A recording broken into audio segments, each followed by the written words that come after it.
Olá, bem-vindo a mais um vídeo aqui do meu canal. Bom, essa aqui é a Bíblia de Jerusalém, vocês conhecem bem ela, sabe que eu gosto bastante dela. Por que eu não gosto de Bíblias de estudo? É por causa de coisas mais ou menos assim. Por exemplo, existem algumas contradições que essas Bíblias de estudo trazem, que elas, quando você começa a olhar, para quem é um pesquisador mais sério, ele vai perceber algumas contradições. Ah, por exemplo, eu abri a Bíblia aqui em Apocalipse 13. Apocalipse 13 da Bíblia de Jerusalém. É interessante a nota de rodapé D. Por exemplo, você tem a nota de rodapé D aqui. Vamos lá para a nota de rodapé D. A visão que segue inspira-se em Daniel capítulo 7, perseguição de Antíoco Epifanes. Segundo Apocalipse 17, 10, 12 a 24, a besta do mar Mediterrâneo é o Império Romano, que representa todas as forças dirigidas contra Cristo e a Igreja, arrogando-os de poderes divinos seus títulos. E por aí vai. Encontram-se as 7 cabeças e os 10 chifres. Apocalipse 17, 3, verso 7 a 12. É bem legal porque eu concordo exatamente com o que eles disseram, né? Exceto quando eles mencionam Antíoco Epifanes. Essa colocação de que o Império, Apocalipse 13, a besta do Apocalipse 13, ela simboliza o poder político do Império Romano, eu concordo. Eu vou concordar extremamente. Vou concordar também que o Império Romano vai perseguir o cristianismo. Eu concordo com isso. Só que é interessante que quando você vai em Apocalipse 7, eles vão fazer uma divisão muito estranha. E aí vocês vão entender agora, mas presta atenção nisso aqui. Anota isso aí. Apocalipse 13 é o Império Romano. Só que vamos ver a definição aqui, ó. Vi então uma besta que subia do mar. Tinha 10 chifres. Olha, 10 chifres. 7 cabeças. 7 sobre os chifres havia 10 diademas e sobre as cabeças um nome blasfemo. Então tem 10 chifres, 7 cabeças. E a besta que vi parecia uma pantera, um leopardo. Os pés, contudo, era como de urso e sua boca como a mandíbula de um leão. Você tem um leopardo, um urso e um leão. Isso aqui é o símbolo de Daniel capítulo 7. Você tem um leão, um urso e um leopardo em Daniel capítulo 7. Ok? Então essa fera aqui, ela tem 10 chifres. Aí você tem um quarto animal que ele é terrível e espantoso e ele tem 10 chifres. Pera aí. Essa besta aqui, ela tem 10 chifres e é o Império Romano. Ok? Isso aqui, a própria Bíblia de Jerusalém deixa evidente em Apocalipse 13 e Apocalipse 17. Se você vir em Apocalipse 17, se você vir aqui em Apocalipse 17, a famosa prostituta, né? E por aí vai, você vai ter a prostituta, os reis da terra e tal, né? Agora vamos aqui, ó. E os flagelos, tal. E Jerusalém, Babilônia, fala de uma cidade, as nações gentílicas e os seus reis, tá? As 7 cabeças são as 7 colinas de Roma. Veja que você tem uma besta com 7 cabeças, são 7 colinas de Roma. E os 10 chifres são reis vassalos, ok? Contra o jugo do Império Romano. Deixa eu jogar um pouquinho mais para cá. Contra o jugo do Império Romano, tá vendo? A besta representa o imperador e aí por aí vai, versículos. Então, Apocalipse 17, aquela besta de 10 chifres, 7 cabeças é o Império Romano.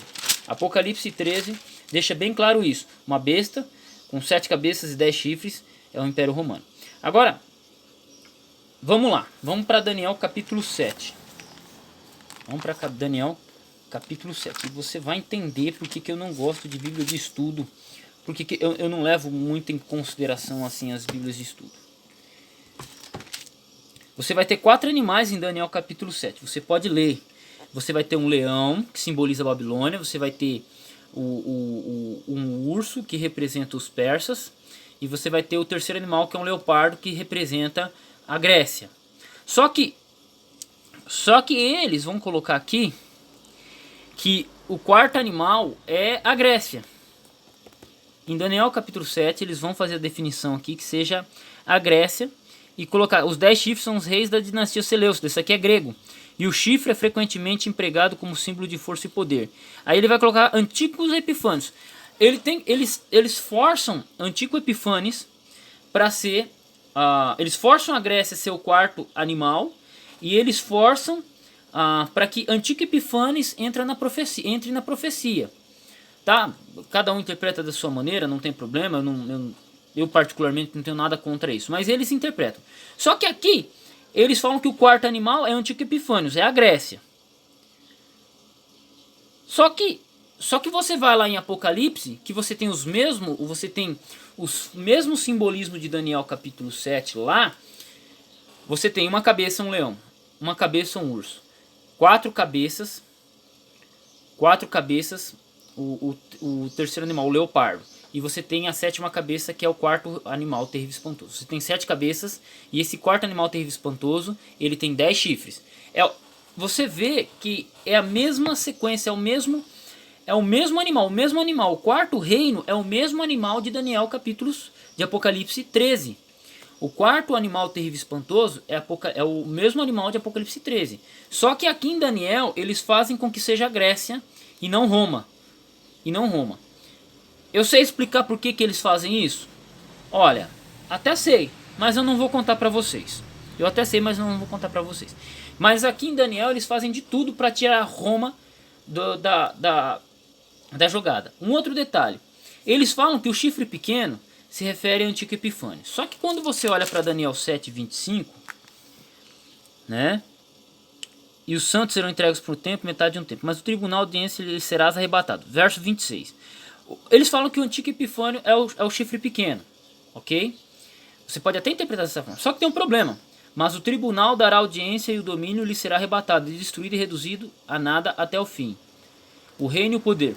Veja, o chifre pequeno, ele tem que estar vivo até os dias de hoje. Esse chifre pequeno aqui, que representa um rei, no caso o Antico Epifânio, ele teria que estar vivo até hoje. Só que acontece o quê? O Antico Epifânio, ele morreu. E o reinado dele também foi destruído. Por quê? Porque quem dominou depois dos reis gregos, dos reis seleucidas, foram os romanos. Os gregos não continuaram a dominar o mundo. Depois que os gregos perdem culturalmente perdem a influência política, quem entra no poder político é Roma. Tanto que depois, no Novo Testamento, você não vê mais falar tanto dos gregos, você vê falar dos romanos. Por quê? Os romanos eram o poder dominante na época. Ok? Eu estou só mencionando aqui no tempo de Cristo já. E o Antigo Epifânio ele veio muito, muito antes. Então o que acontece? Tem como ser um Antigo Epifânio aqui de acordo com o verso 26? Não, por quê? Verso 25...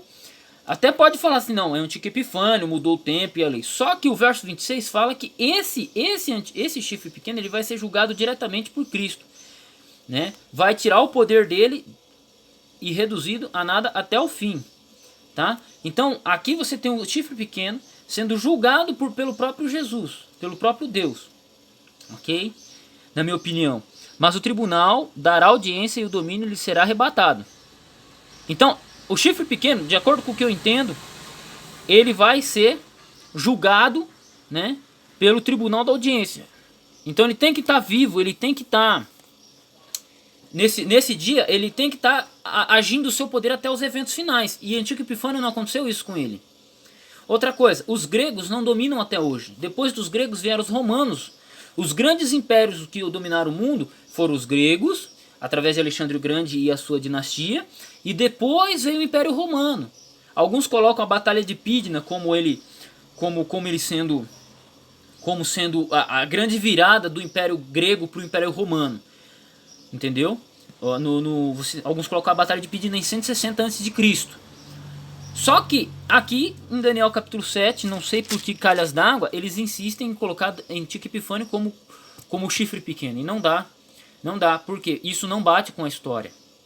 Não vai bater com a história, porque historicamente falando, o quarto animal vai ser o Império Romano. O terceiro animal é o Império Grego. E o segundo animal, que é o urso, ele vai representar a Pérsia, a Média Pérsia, né? Os medos e os persas, porque eles tiveram um governo alinhado, né?